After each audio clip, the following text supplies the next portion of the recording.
السلام علیکم ورحمۃ اللہ وبرکاتہ۔ کیا نبی کریم صلی اللہ علیہ وسلم کے پاس علم غیب تھا؟ اس کا کیا دلیل ہے نہ ہونے کا؟ کیونکہ لوگ کہتے ہیں کہ نبی کریم صلی اللہ علیہ وسلم کے پاس علم غیب تھا، نہ ہونے کی دلیل کیا ہے وہ آپ لوگ سنیے، انشاءاللہ آپ کو جانکاری ہوگا۔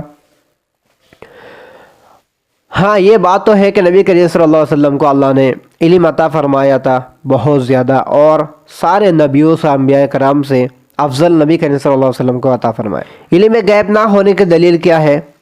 سورۃ الانعام آیات نمبر 50 میں لکھا ہے، اللہ تبارک و تعالیٰ کا فرمان، قُلْ لَا أَقُولُ لَكُمْ عِنْدِي خَزَائِنُ اللَّهِ وَلَا أَعْلَمُ الْغَيْبَ وَلَا أَقُولُ لَكُمْ إِنِّي مَلَكٌ۔